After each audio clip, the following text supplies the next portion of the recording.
Good evening, everybody. Welcome to another episode of The Breakdown. It's another one of our live shows. It's July 30th, 2023. I'm your host, Nate Pike. We've got a lot to talk about. We're going to start with the funny. We're going to end with the funny because in between, there's some stuff that we gotta work our way through. To start with, though, we got to deal with the ongoing, it sounds like it might have been resolved, but let's go with ongoing situation with none other than MLA Jason Steffen. He's one of the MLAs for the Red Deer area, and he's been a little bit on the, let's go with the missing side. Maybe he's been a little hard to find. Some of you might remember immediately after the election, there were some concerns raised with the fact that Jason Steffen, despite the fact that Alberta has fixed election dates, despite the fact that Danielle Smith had said that she was going to stay with those election dates, he couldn't make it to the swearing in. He issued this statement: after graduating from high school and working to save money, my eldest son was called to a 2-year mission for our church in Africa. This spring, my son got married. As our wedding present to our son and his beautiful bride, my wife and I agreed to pay for a trip back to Africa so he could share some of the wonderful places and people he served with us and his bride. We booked this trip months ago, in early March, before the election in May. So months after Danielle Smith had said, yeah, we're going to totally be doing this election thing on this date. But before the election in May, before any swearing in date conflict, upon learning of my swearing in date conflict in June, arrangements were made for me to be sworn in shortly upon my 2-week return in the first week of July. There's no impact for my responsibilities or my abilities to serve, as long as the residents of Red Deer were okay with not having a sworn in MLA for a couple of months. Then there's no problems whatsoever. But there were a lot of people who were wondering, where did Jason go? What happened? We had two graphics. We really wanted to use them both because they're just fun.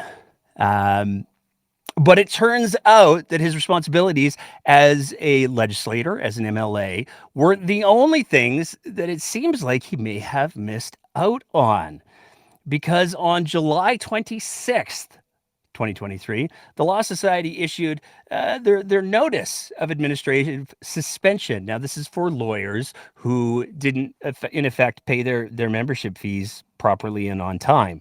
And if you look on page 2 at the very top, there is none other than freshly returned UCP MLA Jason Steffen at the top there. Now, that's only a couple days old. So I mean, we had a couple people when we shared this on the Twitter machines. There were a couple people who were like, hey, you know what? That actually, that can be paid. You don't have to pay it in person. You can pay it online.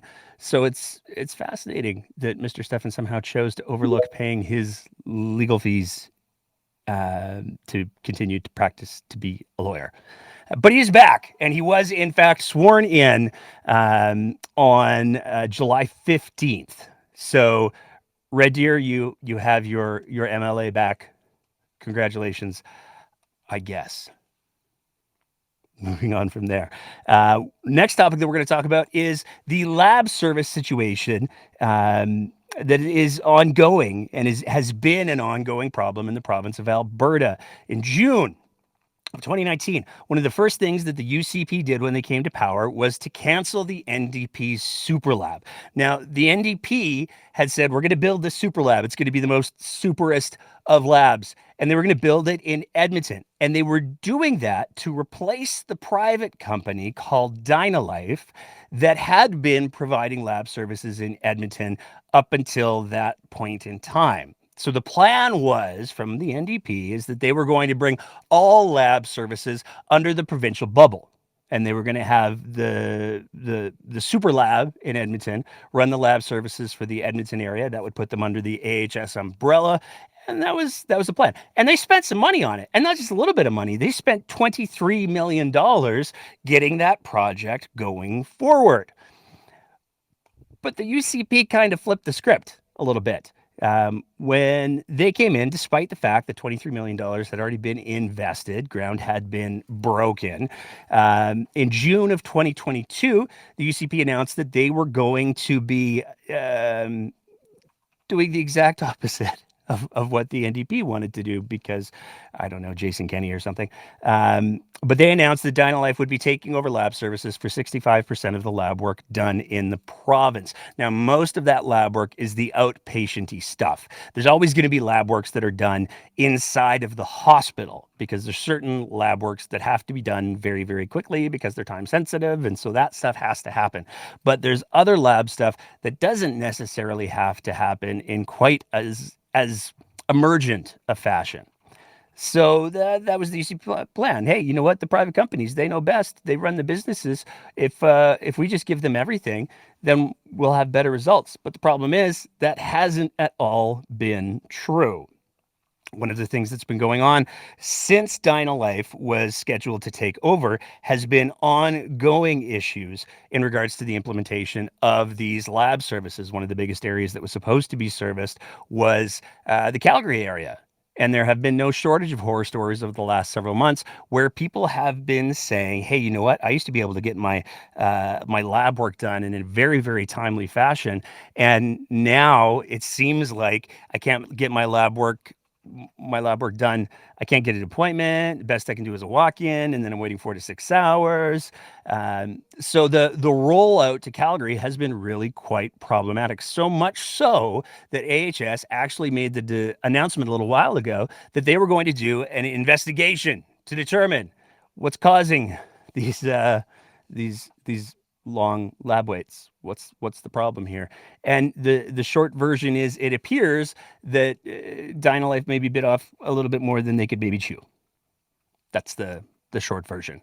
But the the wild part, the kicker to it all, is that as per some documents that were released this week and have been fairly widely reported on, the you broke it, you bought it principle is coming into full effect because apparently the Alberta government is now looking to buy out Dynalife. And one of the options that they're potentially pursuing is to reintegrate it into AHS. So just to be super clear, in 2019, the UCP came into power and they were like, "Hey, that's a really nice lab facility. It looks like you're building there. How about we just pave it and we farm it out to a private company?" And then the private company went, "Oh, we're not very good at this, doing the big volumes. So we're gonna just be stuck on suck for a while." And then the province said, "Well, maybe we need to be responsible for the lab work." So it's it's frustrating because it's yet another example of how there's this pitch that's given about, hey, you know what? If you give it to private companies, they're all about efficiencies. They're all about the bottom line. They'll be able to do this way cheaper. But the reality is, as long as there are shareholders to answer to, as long as there is a profit margin to be protected, which there will be because it's a private company, one of two things is going to change. Either you're going to see the quality of service drop off, or you're going to see the volume of that service drop off. And it seems like it's maybe been, based on anecdotal reports, maybe been a little bit of both in regards to the whole Dynalife situation. But it's really important to highlight that when we're talking about public services, there's always room for efficiencies. Nobody would ever argue that there's not. But those efficiencies tend to be fairly small. They don't tend to be the types of efficiencies that are going to save millions or tens of millions or hundreds of millions of dollars. That's just not how it works. The bottom line is, as soon as you start to loop in private companies, those private companies do have shareholders and profit margins to answer for. So we shouldn't be surprised when this kind of stuff happens. And speaking of the private medicine, it was a very dramatic week in healthcare for the province of Alberta this week because news of a very exciting development, very exciting opportunity, some people say, broke in the province of Alberta, particularly in Calgary, particularly in the neighborhood of Marda Loop, where a medical clinic sent out an email saying, hey, we imagine that you probably like seeing your doctor, but You know what you'd probably like a whole lot more? What if you had to pay a boatload of money to do it? Because this email was sent out where the Family Doctors Clinic announced that they were going to be changing their fee structure. They were going to be charging for a two-parent family membership. You're going to be looking at $4,800 a year. That would cover two adults and their dependent children. For a single-parent membership, $2,400 a year. And then there were a bunch of other options, I assume, depending on whether or not you wanted fries. But where it got this clinic into trouble is specifically for what they were willing to offer. The top bullet was reduced wait times to see your family doctor. So the argument that's being presented by this clinic in part is that, hey, you know what? If you pay us extra money above and beyond what is covered by public health insurance, we'll get you to see a doctor quicker, which is, as many people have pointed out, a pretty big violation, at the very least in the spirit, if not the letter of the law, in regards to the Canada Health Act. Because you're not supposed to be able to create that second tier. Because in effect, if you wanted to see this doctor in this clinic, what you would have to do is you'd have to pay that price in order to be seen in a timely fashion. Now, the clinic was very clear that what they were going to do is they were going to keep 1 day a week open for all of the regular patients, the plain patients, the peasantry, if you will. And that was how they were going to get around this loophole that exists. Now, there's some things that are really important to highlight here. Because among the reduced, other than the reduced times to see a physician, they also offered for this fee extended appointments if necessary, at-home blood tests, so you get a blood test at home once a year, collaborative care from their health team, and discounts on skincare and physiotherapy. Now, the clinic owner, who's also the physician, has said that this move is to address costs as well as to decrease wait times. But again, she said that she's going to keep the 1 day a week open for the non-elite patients. But here's the thing with this whole situation. There's been some things that have come out that have certainly made some people raise some eyebrows, especially if we're going to talk about the fact that this is ostensibly being done in part to deal with costs. Because when you hear somebody say, oh, you know, the business, it's just suffering, you're kind of led to believe maybe the business is suffering. Maybe that's part of the reason why they had to introduce some costs. But as this little gem, which has since been locked down on the interwebs, kind of shows, maybe that's not so much the case. Merge onto a highway or something, and there's a nice curvy merge onto the highway, I floor it. And Jonathan, my son, will hang on to the front. The dog in the back will stick his head and shoulders between us and hang on to the seat like this. And that, to me, that's what I love the most. So we drive a lot. We go out to Lake Louise every weekend, and I never had an issue. I think she might be having an issue now. I'm no expert. I'm just speculating, but I think she might be having an issue now. And let's just skip over the section. That's not the whole video. The whole thing runs about 3.5 minutes long, and it's an advertisement for Porsche, I think. Porsche, I don't know. I drive a Chrysler, but the Porsche Center, Calgary. And that was an advertisement that was done when that physician, who's the same physician, who's the owner and the operator of the clinic, got herself a Porsche. We can just cruise past the fact that her favorite thing apparently about owning her Porsche is the ability to terrify her child and her dog, because that's not at all alarming. But it's not a great look if you're going to be saying, hey, you know what, it's the business. I need to protect the business. I need to keep the doors open. And then you're in a video that says you're going to Lake Louise every weekend.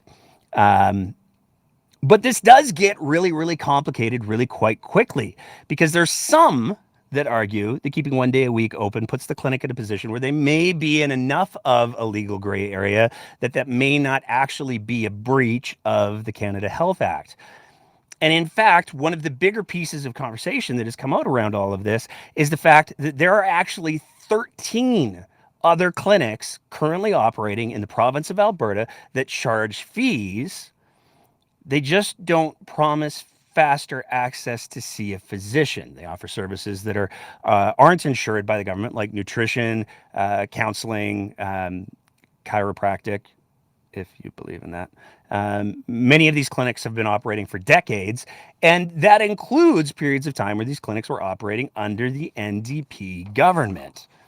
Now, in a fascinating twist, Danielle Smith, who ran her leadership campaign on the premise of, hey, you know what would be great though?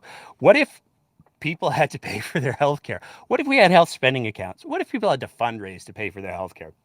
And this was something that she continued to reiterate over and over and over again throughout her leadership campaign, and even in the early days of her role as premier before the last election. Now, in the last election, she's like, no, we're not going to talk about that. We're not campaigning on that.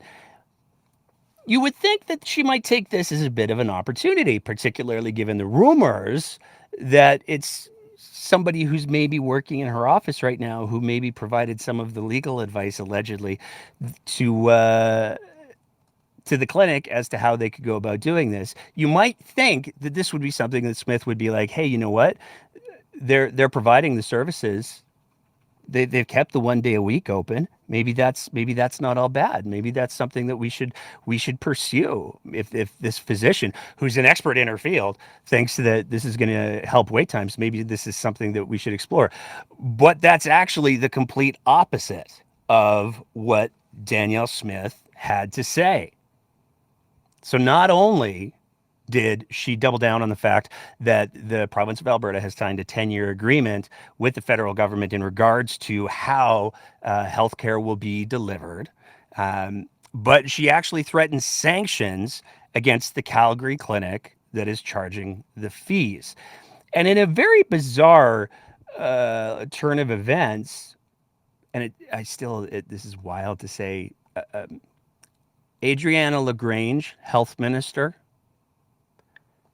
and Danielle Smith issued a joint statement. Now, it's weird that they would feel the need to issue a joint statement, because usually joint statements are when two different organizations are like, hey, you know what, we're going to team up on this one. It shouldn't be a joint statement if it's coming from the government and the premier and her health minister. That shouldn't have to be a joint statement. But nonetheless, here we have it. And they were unequivocal that they would be holding this clinic to account. They were unequivocal that if any non-compliance with relevant legislation is found, we will take appropriate action. They've directed Alberta Health to investigate this specific clinic to ensure compliance with all legislation. And then Danielle Smith finished with the promise that she made all the way through the election. Albertans do not pay out of pocket for insured health services, such as seeing a family doctor or visiting a hospital. That will not change. Danielle Smith, defender of public health care, is not a subheading that I thought I would be reading anytime soon. But here we are. It's a fascinating time to be alive.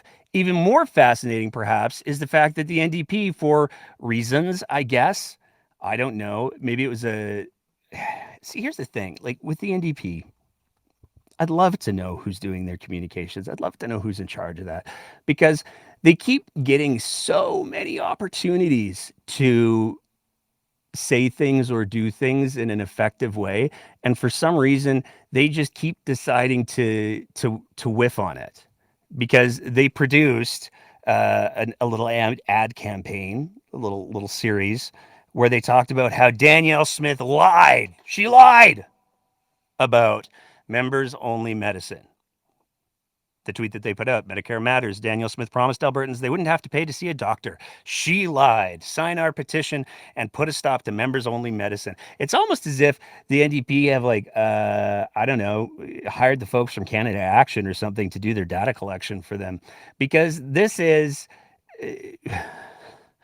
online petitions are not admissible in the legislature or other governing bodies. That's just how that works. Especially not ones that are hosted by the party themselves, because it's important to know that this web link is for the albertandp.ca. It's not for the caucus website. So this is very clearly a little bit of a data mining, data harvesting effort. But it's also important to realize that if you were going to put any kind of an argument out there in regards to, hey, Danielle Smith, she's a liar, which she is. I mean, there's no question. Danielle Smith's lied about a great many things. So much so that you don't have to make up when she hasn't lied. Danielle Smith, there's no evidence, there's no indication that Danielle Smith said, hey, clinic, you know what you should do? You should start charging people for healthcare. Now, there's lots of conspiracy theories and there's lots of ideas out there that, maybe this is part of some kind of great Danielle Smith scheme, but it seems highly unlikely. It seems more likely that this clinic owner decided that they were going to try to play with the rules. And there's certainly an argument to be made that Danielle Smith has set the climate for this sort of thing, and that it's now physicians and business owners are overreaching to try to test the boundaries because Danielle Smith did not put out a strong message, and because she did campaign on bringing in exactly these sorts of services. But instead, we're going with Danielle Smith lied. Like, as much as we love to dunk on Danielle Smith and the government here, there's certain things that you can hold people responsible for, and there's certain things that it's a stretch. And there's no question that there should not be fees for healthcare. That just is how things work in Canada. It's kind of what we're famous for. There's no question about that. But to present the argument that Danielle Smith lied and that she has some sort of direct influence over people's decisions in the moment is more than a little bit disingenuous. And it's unfortunate to see already the NDP is going to be scraping the gutters just a little bit in regards to their communications. And unfortunately, this just contributes to the greater environment of polarization that we're seeing. And it somewhat detracts from the NDP's ability to make a credible argument that they're a credible opposition that's doing things based on facts, based on evidence, based on what's best for Albertans, as opposed to based on what's going to get them the most people to sign up for their little, petition. Because anybody who's not a fan of the NDP, anybody who's not one of the NDP faithful can look at this ad and go, well, but did she lie? Or is this just one doctor in one clinic who's stepping way out of line? Because sometimes people do dumb shit like, I don't know, appear in Porsche commercials and talk about their proclivities for scaring children and dogs. Because there is no shortage of things to criticize Smith on. One of the things that we couldn't help but notice this week is, with all of the mandate letters having largely been rolled out, there's some very interesting pieces going on there. And perhaps most interesting is if it seems like if you want to know what Danielle Smith's policies are as premier, as somebody who's representing the grassroots for the UCP, the grassroots for Conservatives in Alberta, rather than consult the UCP policy book, it seems like the best way to figure it out is to take a look at what Danielle Smith was lobbying for when she was working for the Alberta Enterprise Group. Because when we take a look at what the policies are that are in these mandate letters, there's an emphasis in regards to education, to create pathways specifically for trades professions for grade 9 to grade 12.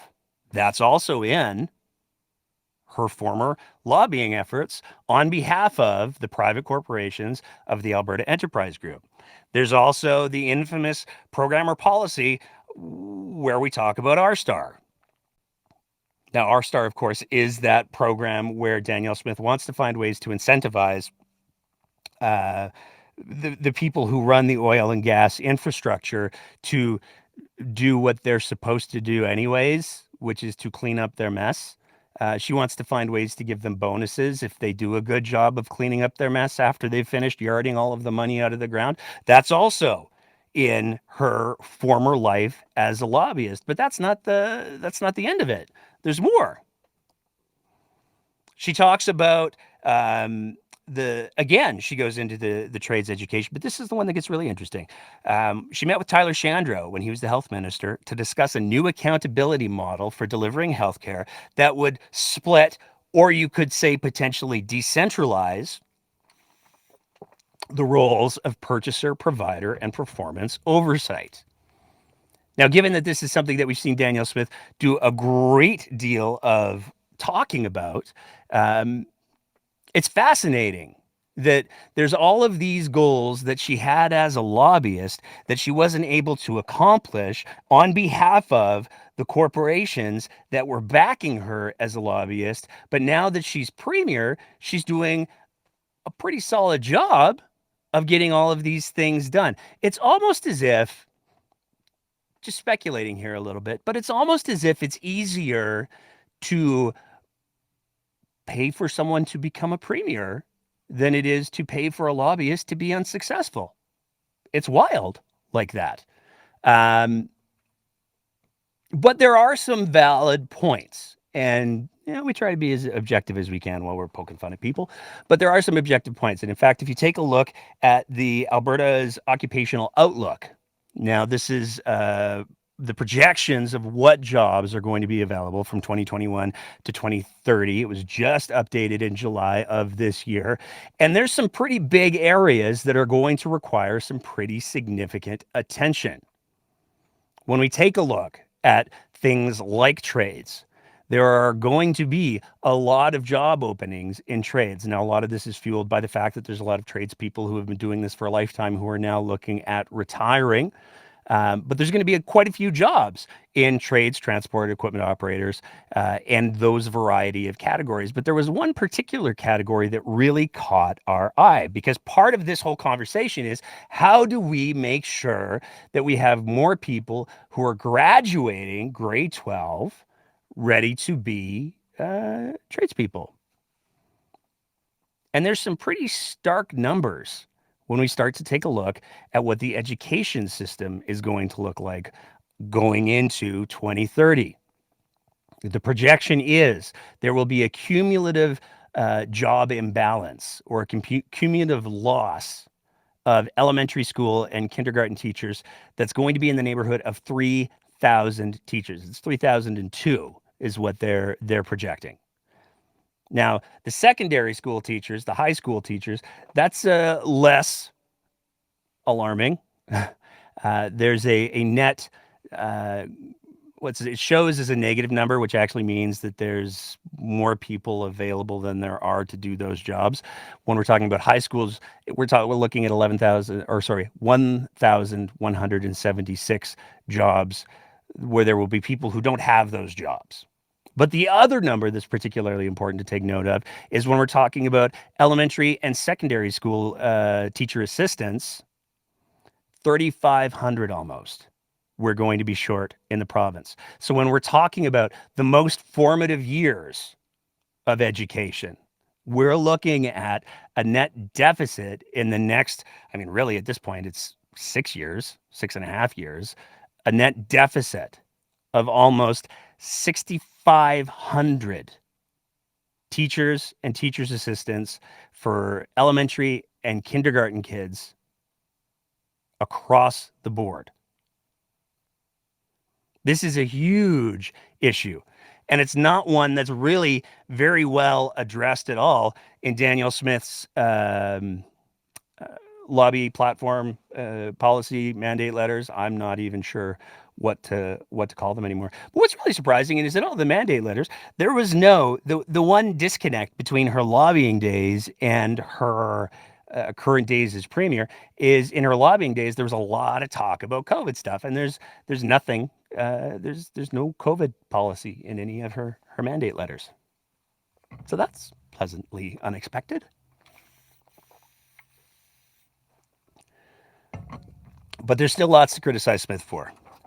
And this next part of the conversation, and again, I just want to reiterate that after we're done our regular program, we're going to be opening up the mic to anybody on the Twitter Spaces who wants to tap in, share some thoughts, any of those things.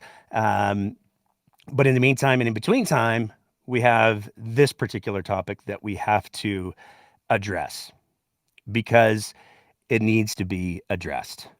Because unfortunately, the premier of the province has done an absolute garbage job of addressing it so far.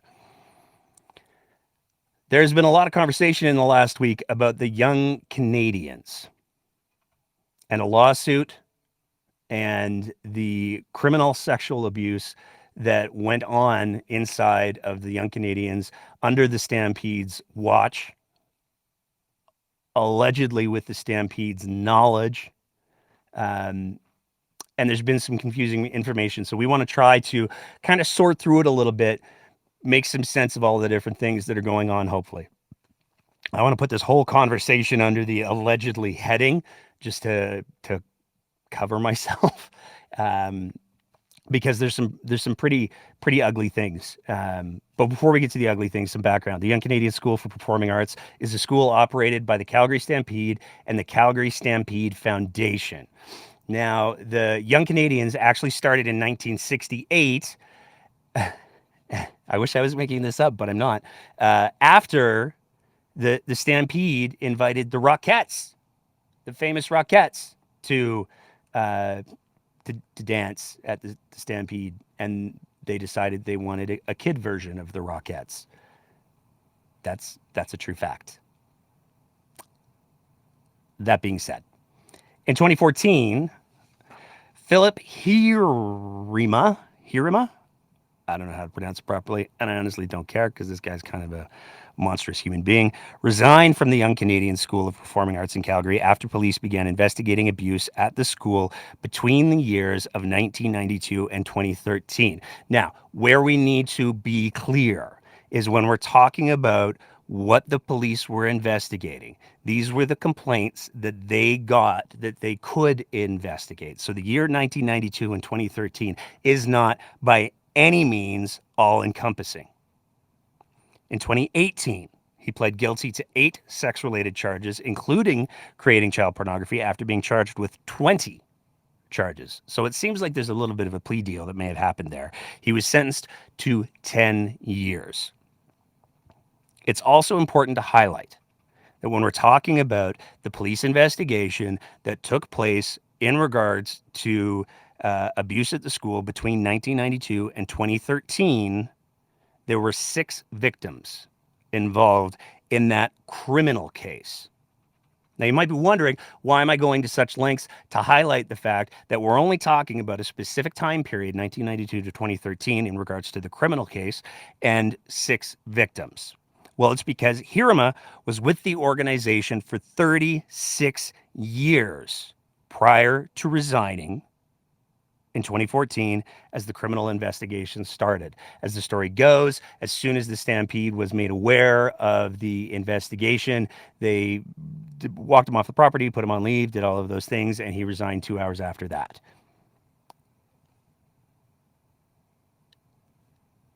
Six victims between 1992 and 2013 who were involved in that criminal case. Now, that might seem like a smallish number given the fact that we're talking about 36 years prior to 2014. And there's a reason for that. Because when the lawsuit that everybody's been talking about for the last couple of weeks, for the last couple of months, was launched against Hirima, it was initially launched in 2017. It didn't have 6 victims attached to it. It had over 70. So, to be clear, there are 70 victims of this monster that have stepped forward, 6 of them were involved with the criminal case. There are 70 that are involved with this civil case, the civil lawsuit. And it's also important to highlight that the lawyer who's running the lawsuit has been very, very clear that that 70, just that more than 70 number, not all victims are represented in the lawsuit. Now, in that lawsuit, both a victim and instructor stated that they had brought forward allegations and concerns to the leadership at the Young Canadians and at the Stampede. The student that is detailed in this lawsuit had allegedly reported their abuse in 1988 to the top Stampede executive of the Grandstand show. Again, in 1988. And what he was allegedly told was that he couldn't be in the Young Canadians anymore if he made those kinds of statements. 20 years later, in 2008, an instructor named Melissa Klassen raised concerns again to the same guy named Bill Avery. And then an email exchange between senior leadership took place that included reference to other incidences. So not only was there a kid who is brave enough to come forward to Stampede leadership and say, I've been abused, this guy shouldn't be allowed near kids. Not only did that happen, but an instructor came forward and said, I got some real concerns about some of the things I'm seeing here. And in the email exchange that allegedly took place after that, there were references to, yeah, this guy seems to be followed by a lot of stuff. That was in 2008. He still wasn't fired. He resigned in 2014 when the criminal investigation started to take place.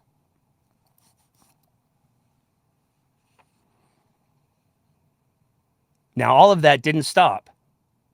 All of that internal communication, all of the fact that senior leadership had been told and responded with threats against the victim, allegedly. That didn't stop the community engagement and communications director for the Calgary Stampede in 2015 saying the organization is shocked and saddened by the situation. He says the Stampede was made aware of serious allegations of inappropriate communication between this administrative employee of the program and students in January 2014. So in 2015, despite the fact that a kid had come forward and said to senior leadership, hey, I've been abused, and I think he's doing it to other people, and I think you need to step in, despite the fact that an instructor stepped forward and said, hey, I think you've got a problem here. Somehow, in 2015, the Calgary Stampede was like, oh, this is the first we've heard of it. Well, that brings us a little bit closer to today.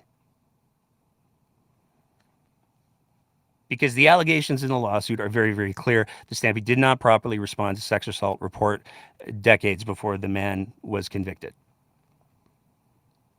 That's the crux of the thing here. The Stampede knew. And you can't even say that they did nothing, because they did do something. Allegedly, the senior leadership person threatened one of the victims. Well, that brings us to this week, where there was a partial settlement that was come upon.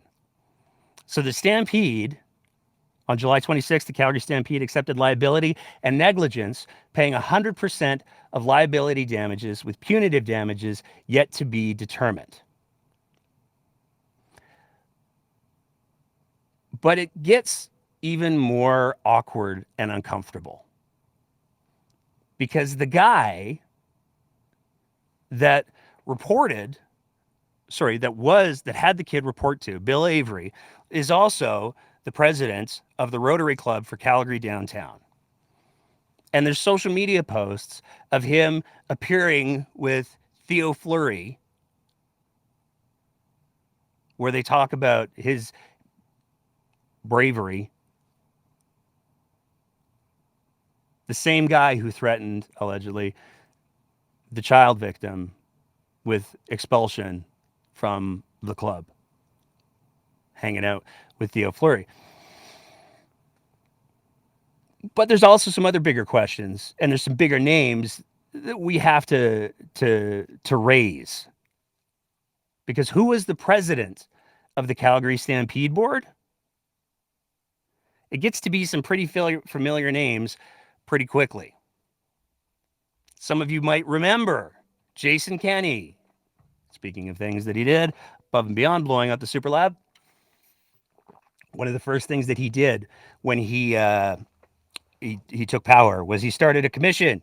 Started as 2.5 million, ballooned into 3.5 million, and that was all put in place and to be run by a gentleman named Steve Allen. Now, Steve Allen had some controversy as he went through the whole period because it was discovered that he was, during COVID, working remotely, as many people were doing, except he was working remotely from Palm Springs.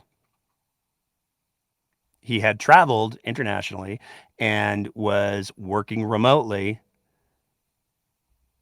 in Palm Springs, doing the important work of the inquiry from Palm Springs. But how do we tie Steve Allen to the Stampede? Well, we could always go to the bio that's listed for him and available on the Government of Alberta website that was posted because of his work with the Allen inquiry. According to the bio posted on the Government of Alberta website from 2005 to 2007, it was Steve Allen. He left that role to act. Yeah, he left the role. He's not that responsible, except he was the chair of the Calgary Stampede Foundation for 10 years. You know, the organization that is the parent org for the Young Canadians. Steve has also been heavily involved with the Downtown Rotary Club with Bill Avery since 1980. So it's not like there was a lack of opportunity for them to chat about the serial child molester that was working under their roof.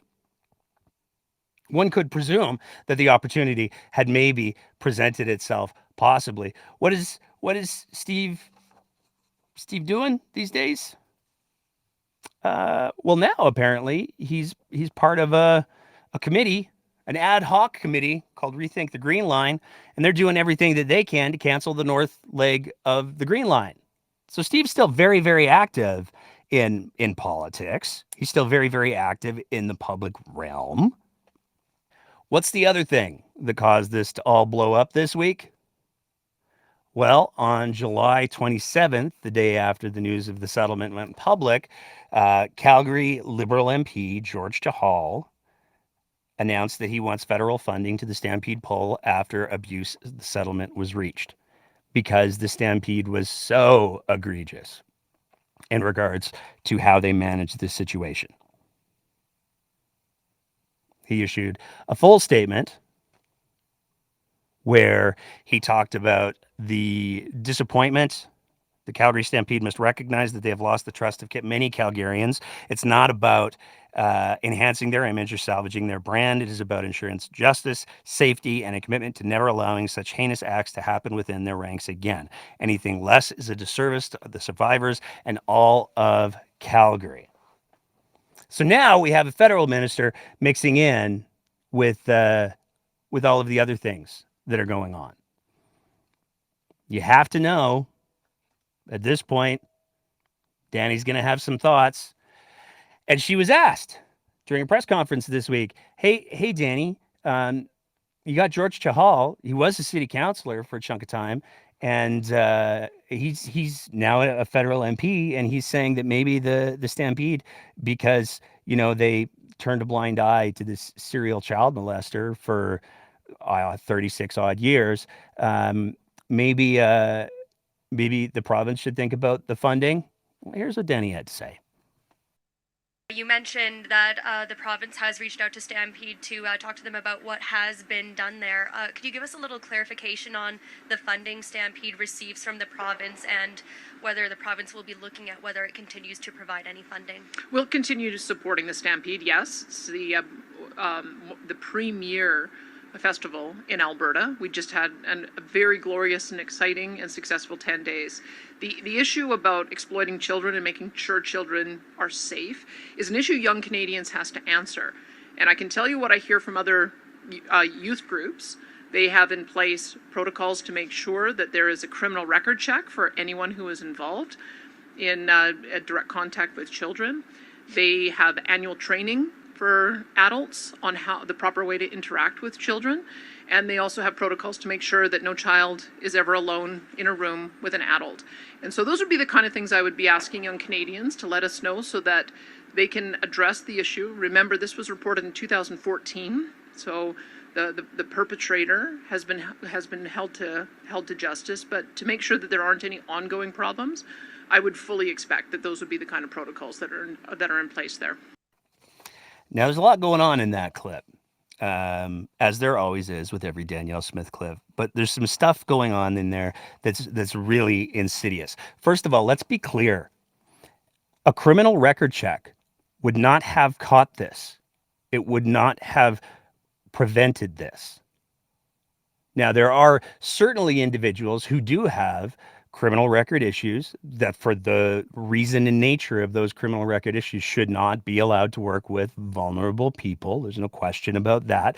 But in this instance, it wouldn't have done anything. The greatest failure of the Calgary Stampede in this situation is that while a criminal record check couldn't have prevented it or stopped further assaults from happening, the Stampede could have, because when they were first told about the issue, they could have, in 1988, at the very least, put a stop to this. When some brave kid went to an authority figure who he clearly thought he could trust and said, I've been hurt. I think there's other people being hurt, and I need help. That's where this could have potentially, how many other victims could have potentially been prevented. But a criminal record check absolutely would not have done anything in this given situation. But the other thing that Smith did in this particular bit, in this particular response, was she started to telegraph where she wanted to take things, because she doesn't, very clearly, she doesn't want the conversation to be about the Calgary Stampede. It's the premier festival in Alberta. She got to march in the parade and take pictures with somebody with bigoted t-shirts. How could you possibly want to give that up? She doesn't want this to be about the Stampede. She wants this to be about the Young Canadians. You mentioned that you've asked Stampede for information on their protocols. Can you give us a little bit more color on that? When you asked for that, what departments that went through, sort of the process was? Well, I asked yesterday for my staff to look into giving me some answers on what their protocols are.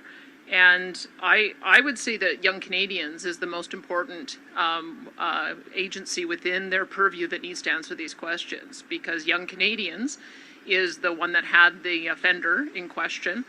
Young Canadians was the one who allowed him to operate as he did until finally it was reported on in 2014. And Young Canadians is at the front line of making sure that all adults who are working with children are doing so in a way that is safe. So I don't have answers yet from what Young Canadians' protocols are, but that's what I'm seeking. That's what I'm looking for. It's not the Stampede's fault. It's the Young Canadians' fault. Never mind that the Stampede is responsible for the Young Canadians. Never mind that the Young Canadians is one of the jewels of the Stampede's crowd. Never mind the fact that the executive that brave kid went to in 1988 was not the executive of the Young Canadians. He was an executive with the Stampede. He was responsible for the entire grandstand show. This is not just a Young Canadians issue. And Danielle Smith, quite frankly, shouldn't be speaking out of turn on it, because she keeps saying, it was 2014, people that there's nothing that could have been done. If she'd bothered to read any of the news articles, or if any of her comms people had bothered to brief her on any of the news articles that have been published since 2017, when the lawsuit was first launched, they would have been able to tell her, actually, the reports go back literally decades. People were trying to raise the flag over the fact that this guy was preying on kids. And the Stampede, for whatever reasons, chose to turn a blind eye. And they didn't just turn a blind eye. And this is the part that's so egregious. They didn't just turn a blind eye. They were evidently concerned enough with protecting their brand, protecting the brand of the Young Canadians,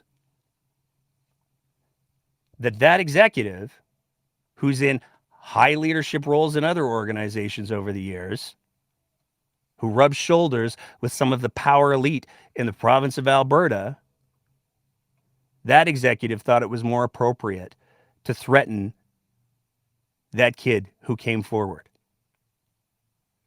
I'm going to throw a number at you here, and this number is critically important. As per Stats Canada, the most recent numbers that they have in regards to kids reporting any kind of abuse, the number of kids who report sexual abuse is 7.7%. That means over 90% of kids who suffer physical and sexual abuse do so in silence for a lot of different reasons. And one of those reasons is absolutely the way that the Stampede chose to treat the kid who came forward, chose to treat the instructor who came forward. And those are the ones we know about. We don't know how many other kids tried to raise the alarm and got treated with the same, quite frankly, open contempt that seems to have allegedly been displayed. But when a kid comes forward, given that only 7.7% of kids bring forward when they're being treated this way, when a kid comes forward to respond with anything other than, we're going to get you help from the right people, is a complete moral failure. It's a complete abdication of what it means to be a decent human being. And it's important to realize that when we're talking about kids being groomed, that word has a very specific meaning. It's something that happens over time. It's something that happens from somebody who's in a trusted position. It's not kids going to the library to watch a drag queen read to them. It's not that. There have been no shortage of organizers and bigots whipping up fear for all kinds of bullshit reasons in regards to kids being groomed. We've seen the chant, the slogan, "Leave our kids alone," over and over and over again. We have all of these organizations that are deeply, deeply concerned about the welfare of kids, except that's not what it is at all. It's the weaponization of the fear and anger that should be targeted at organizations that tolerate this, that create the kinds of environments where this can happen. Instead of it being targeted in those places, because we love those places. We love the Stampede. They've got the mini donuts. Instead of targeting our anger there, these organizations love to punch down on the most vulnerable in society. And here's an interesting little thing, because we took a look this afternoon. The organizer with YYC Muslims, who is so outraged at Justin Trudeau bringing in school curriculum, even though that's not a thing at all. Has not posted anything publicly about the Stampede situation. True North, who have been aggressively flogging the trope about drag story time, have posted nothing about this Stampede story. The Rebel has posted nothing about the Stampede story. Aaron Gunn has posted nothing about the Stampede story. Cian Bexty came close, but the way that Cian Bexty presented it was to say, this Liberal MP is trying to cancel the Stampede.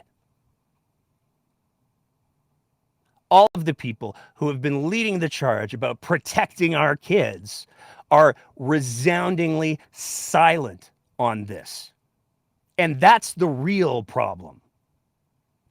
These abusers find homes in what are perceived to be high-stakes places of power where they have a power dynamic that they can abuse, and they can abuse it over a long period of time. That's what the grooming thing is. It is not a one-off at a library for story time.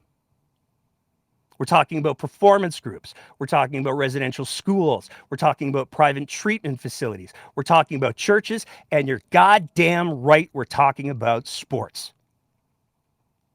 Hockey Canada and junior hockey has a history that's littered with stories of abuse and assault, and it's perpetuated because of the culture that they continue to keep going. Because it's about performance. It's about power. It's about toxic bullshit masculinity. And it's about the fact that these institutions are considered at the time, and many still now, to be sacred. They're above reproach. We can't call it Stampede. It's not Stampede, it's the Young Canadians. Let's dial this down to the finest point that we possibly can and completely avoid the real issue. If you want an exercise in the horrors of Canadian history when it comes to who we need to protect our kids from, go ahead and Google Canada's worst pedophiles. Because you know what you find? You find Gordon Stuckless and Graham James from hockey. You find Carl Toft, who was a guard at a youth prison. You find no shortage of priests like George Apoc and Charles Sylvester from the Catholic Church, Ralph Rowe from the Anglican Church. You know what you don't find? People who read at drag story time. And part of the reason for that might be members of the LGBTQ2S+ community are some of the people who are targeted most for sexual abuse. Not just by coaches, not just by strangers, but by family.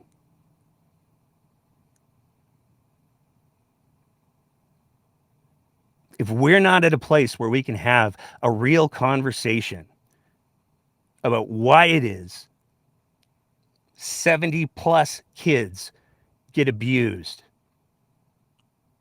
and if we can't rely on the premier of the province to at least bother to get her facts straight before she starts speaking out of turn, let alone try to manipulate the narrative, it's the Young Canadians. We have a lot of work that we still have to do. And it's uncomfortable work, and it's going to require all of us to call it out and to make sure that kids know where the actual safe places are. Because 7.7% are looking for a safe place. Now, I promised that we were going to leave things on an upbeat note, so I'm going to try to do that, and then we'll open up the mic to anybody who's in the room tonight. But before I do, there's one other thing I just want to point out, because it's a little bone of frustration for me. There's only one current or former city councilor for the city of Calgary who has spoken up on this issue. And it's George Chahal. It's worth noting there are always 2 seats for city councilors on the Stampede board. Those 2 seats are currently held by Jody Gondek and Courtney Penner. But neither they nor any other members of Calgary City Council have said anything about this situation that we've been able to find. You live in the city of Calgary, maybe it's time to write some emails. But to the fun. If you're a regular listener of the show, you probably remember last week. This is such a hard pivot. I'm sorry, everybody. You probably remember last week when we did our FOIP update. We do these FOIPs. We do these Freedom of Information Act requests every once in a while where we say, hey, can we know about this? Can we know about this? Can we know about this? And recently, one of our Freedom of Information Act requests revolved around the question of, hey, who's running Danielle Smith's Twitter account? Who's running her social media? Because one of the issues that's been going on since before she was even elected as the UCP leader is she's pretty hot and heavy with the block button. And so we were curious. There's a lot of people who say, I've been blocked by Danielle Smith. There are actually accounts, bot accounts that were created to take a screenshot of whatever it is that Danielle Smith had said. We didn't create these accounts. We don't have the technical savvy for that. But to create a screenshot of Danielle Smith's tweets and then retweet it through this Danielle Smith, blocked by Danielle Smith account, so that people could still see what the premier was talking about. Because one of the things that is of concern is when you have government officials who are blocking people from their official government official account, and there are things like natural disasters or emergencies, that means that just because the premier of Alberta decided that maybe you shouldn't have asked about that GoFundMe where she raised over $110,000 and then donated the bulk of it to a charitable organization, we still don't know whether or not she took a tax write-off for that, even though she didn't really do anything to earn that money other than make people afraid. They don't get to know about the emergencies or what the plans are or any of that stuff. So there are some real concerns if it was Danielle Smith's official account. Well, we did our FOIP request, and as we shared last week, we got a response. We heard back from the comms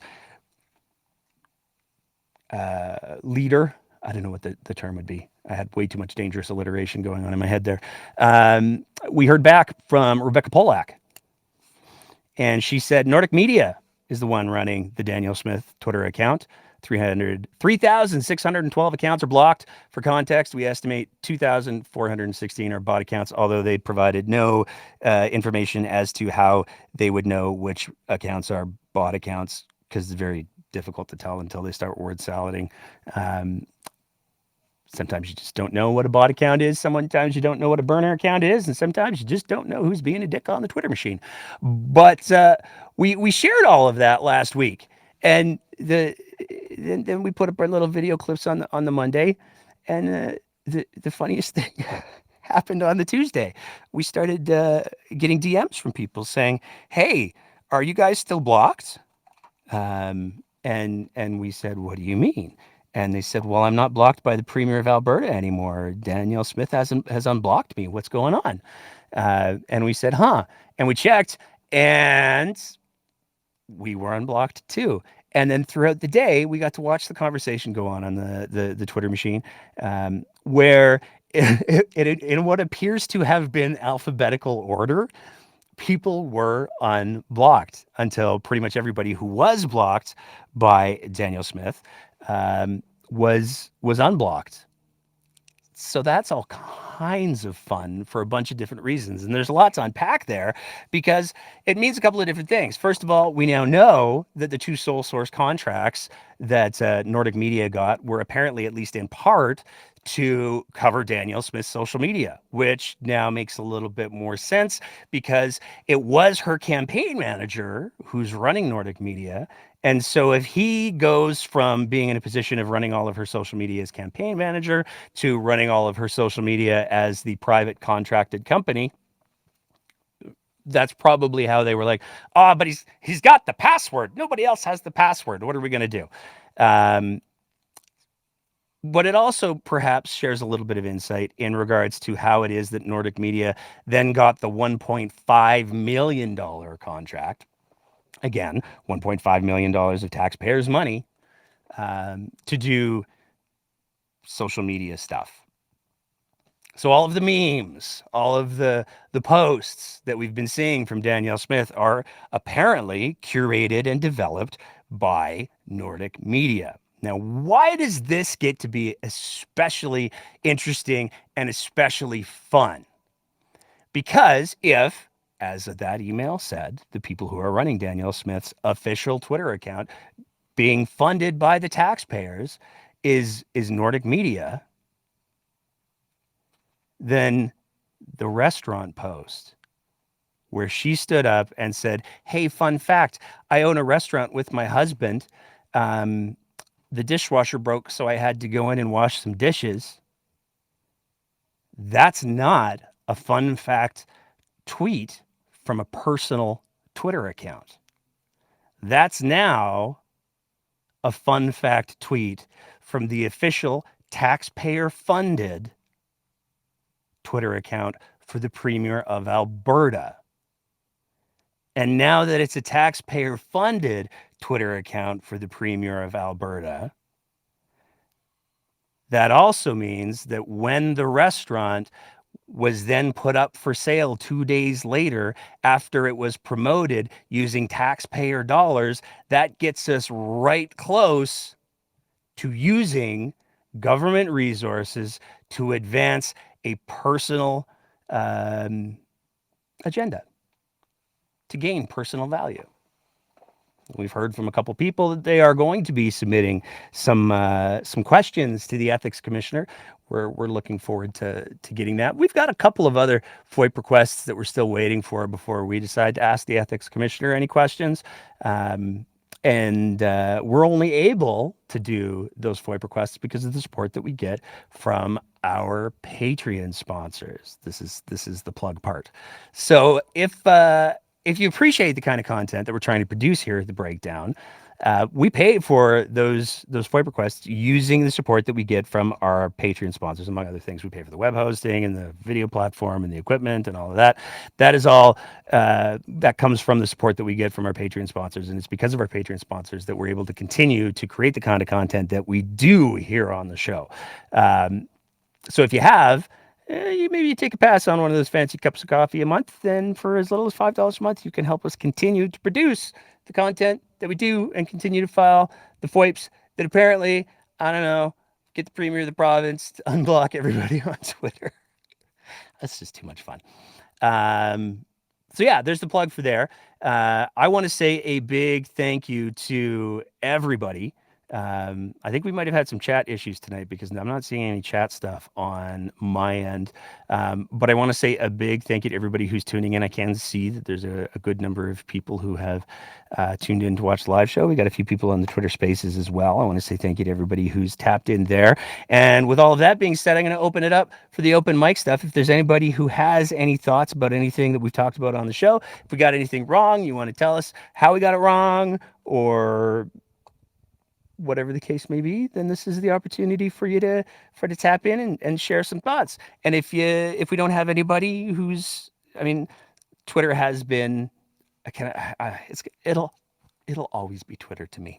It looks like we do have somebody who's willing to tap in. We have Cassandra, and I'm going to let Cassandra get connected here, and then hopefully she's going to share some thoughts. Cassandra, what's going on tonight? Well, I was just going, I wanted to comment basically on this whole Marta Loop clinic thing. Okay. And I have no doubt there's probably been some other ones under the radar, but it would have been 2019. So it was after Kenny got elected, shortly after they ripped up the doctor's contract. I lost my doctor. Now, he was the first doctor I had ever went to that I met through a walk-in clinic. He was just such a good doctor that I was like, "Are you taking patients?" Great. But he basically what happened. Now he had a special needs child, and at the walk-in clinic, he had to work crazy hours and stuff. So I kind of understand why he did. But basically, what happened was he got an offer through a private clinic to go to this private clinic as a family physician, as an actual family physician, not as some specialty, but as a family physician.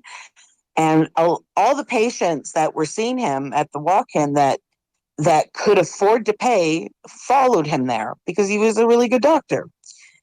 And but then people like me that couldn't pay, a lot of people with chronic conditions too, I noticed sitting in the waiting room, um, we were relegated to, there was, I think it was 1 day a week, and then it was reduced to twice a month, where he would be at the walk-in clinic where we could see him. And him and I had we had a level of trust between us. And I remember him telling me, we had a conversation in which, he basically said, it wasn't something he wanted to do. And my understanding is, now I don't know, somebody obviously advised him of this, or that part of it was he couldn't just drop patients and say, "Oh no, now you have to pay me." So that's why he still did the couple days a month, and that was somehow skirting around the legality of it, I guess. Mm-hmm. He didn't say that, but that's what I'm hearing. That's what I'm like, okay. But the other thing is, well, first of all, yeah, the paying for patients. So that's how I lost my doctor. I could not get in. It was too hard to get in to see him and actually deal with some of my health issues. And I have a horribly broken spine from a car accident, and I'm constantly needing to get checked out and stuff. So it just wasn't working for me, and I had to get a new doctor. I went for quite a while without an actual doctor, but it was all. And so this is something that started. But the other part of the conversation I had with him was, I had this was the very last conversation I had with him, and he was like, "You know what?" It was a private conversation. He wasn't in his office. He called me, and he said, "Look, I want you to understand, they lied to us." He says, "I am so sorry, but they lied to us. The UCP lied to us." And now these aren't his words, but this is my understanding based on what he said, is basically that the UCP had gone around, like, basically bought doctors' votes with, like a carrot, and said, "Oh no, we're going to give you a way better deal than the NDP gave you, and we're going to give you everything you want." And a lot of doctors fell for that, and then they ripped up their contract and put them in untenuous positions. And so, that's my comment on this whole Marta do. This has been a project of the UCP since they got in, and they started doing it long before Danielle Smith was even on the radar. And, one of my criticisms of her, amongst all the many I have, is that, the people like to say, well, Kenny was better. No, the only difference between Jason Kenney and Danielle Smith is that Danielle can't stop herself from saying the quiet stuff out loud. You took the words right out of my mouth. Right? Like, it's like she just cannot, like, she could probably get away with a lot more than she does if she could just keep her freaking flap shut. Like, I mean, not that I want her. I'm horribly glad that she, just has no filters. But it's, and it drives me, because people try to make it sound like this is some ingenious by her, that she just wants you to think she's this. I don't buy that for a minute. Kenny's just he was a good politician. I'm not saying his policies are good or what he wanted to do, but his skill level as a politician was good. That's how he got elected. I mean, when he got elected, it was a pretty strong mandate that he got elected with. And so, she didn't get that. She barely skimmed through the leadership. She barely, skimmed through the election. Literally a few hundred votes could have made it an NDP win. So she just has been just sneaking through by the skin of her pants, and that's not because that's because she just isn't that ingenious, and she's not that great a politician. And in my opinion, if for no other reason, that is why she should really think about her career choices, because I don't think she's going to last that long just because of this stupidity, right? Like, it's just beyond. But yeah, this has been going on. Anyway, I could go on. You can shut me up anytime. Well, no, I think that you raise an important point, and this is one of the things that struck me. I mean, obviously, I got a little bit fired up over the whole Stampede thing, but Smith's comments were callous. They were obviously, at least to my perception, they appear to be trying to drive the narrative away from this is a Stampede problem to this is a young Canadians problem, and that's not representative of what's available publicly at all. But what really blows my mind about the whole thing is that she tied herself into knots to create a situation where she could say to the public, you know what? The matter's still before the courts, so I really can't speak to it. When she was talking about the whole issue with the CBC stories and the allegations that there had been undue pressure put on Crown prosecutors. So she knows somewhere that if something's still before the courts, you can say, it's before the courts, I can't talk about it. And there's, I think, an argument to be made, given the fact that, yes, the Stampede Board has admitted negligence, they've admitted liability. Yeah, but they've made an agreement. I mean, But it's not really done. all The that numbers aren't needs done. to be done is, I think, is the judge. I don't know if the judge has signed off on the paperwork yet, but No. it sounds. It's the What? amounts. The amounts haven't been settled yet.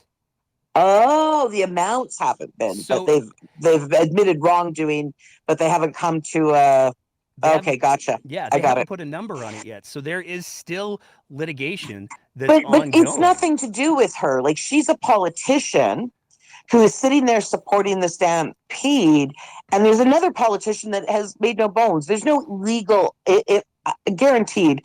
George Chahal is a very smart man. He would not be making comments like the ones he made if there was going to be a legal issue. So there's, her that just doesn't fly with me, because, like, honestly, like she can say, no, this is horrendous, and if what is being presented is actually true, then no, this does need to be investigated and things do need to be taken care of. There's no reason she can't say that. But it really sounded, and by the way, the chat is going. I was in the chat earlier. Good. I just can't see it. And we were having a conversation, because it was like, my comment was like, okay, wait a minute. Did she just blame the victim? Totally. And basically everybody chimed in, right? And, there was a conversation, because, like, literally her way to stay accountable was, oh, Stampede, great, let's blame the victims, is just the most bizarre thing to like. I just don't even, I can't even, I don't understand, like, how you could be that dense. I think the difference between Chahal and Smith for me is that there's absolutely no argument to be made that Chahal could or would have any influence over any ongoing legal matter in the province of Alberta. Whereas the premier of Alberta, I mean, there's some. Well, it's supposed to be independent, remember? I mean, we all know the ethics part, but really. Yeah, no, I agree with you. I just think that there are so many different routes that she could have taken to say, oh, I don't want to weigh in on this. This looks like something I might shoot myself in the foot with, but she has no And then she awareness of shoots that. herself in the foot. That's all I'm saying. Anything else you want to add It's in there, like, Cassandra? no, I'm just laughing at the whole, oh, I don't want to shoot myself in the foot. Bang, I shot myself in the foot. No, anyways, sorry. Well, it is a stampede conversation. That's a whole visual I got there. There you go. But yeah, that's me for tonight. Awesome. Well, thanks so much for tapping in. And with that, I'm going to bring Lynn into the speaker's corner as well. Lynn, how are you doing tonight?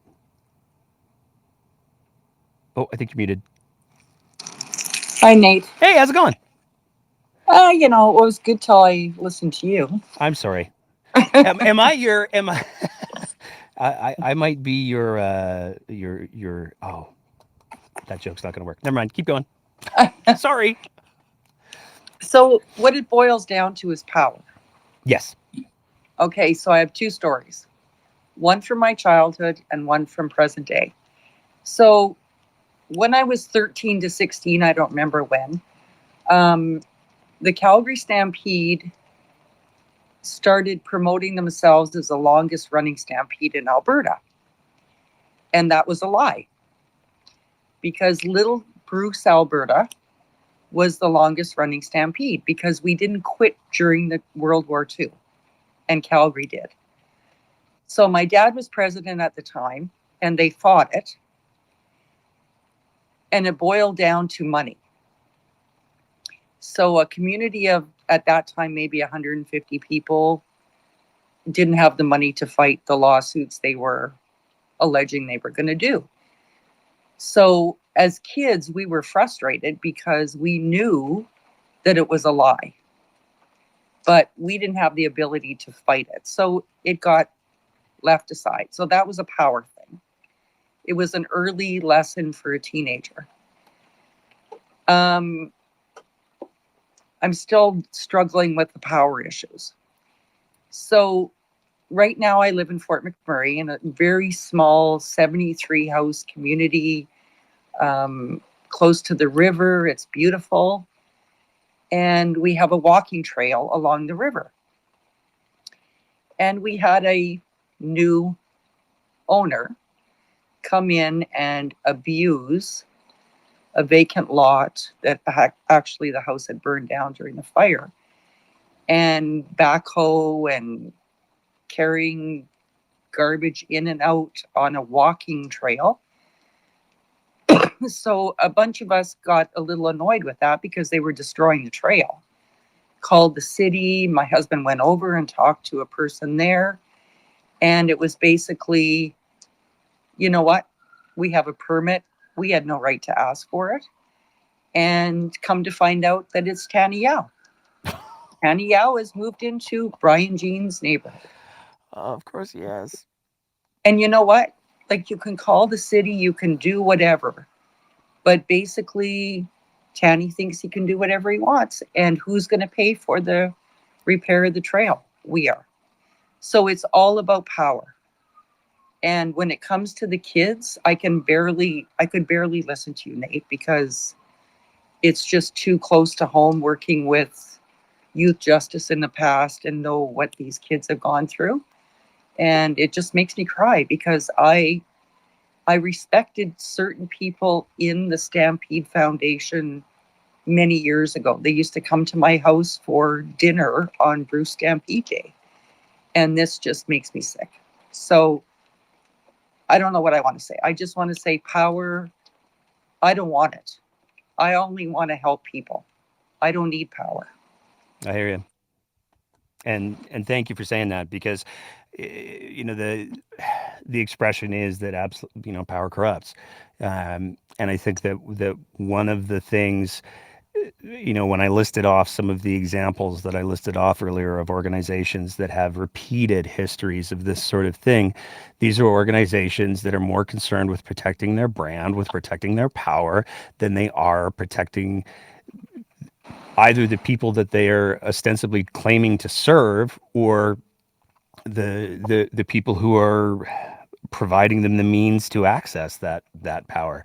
And it's, to me, it's just beyond heartbreaking that there's a kid involved with this organization that had the bravery and the courage to be part of that statistically incredibly small group that asks for help, and somebody in the organization said, "We'll kick you out."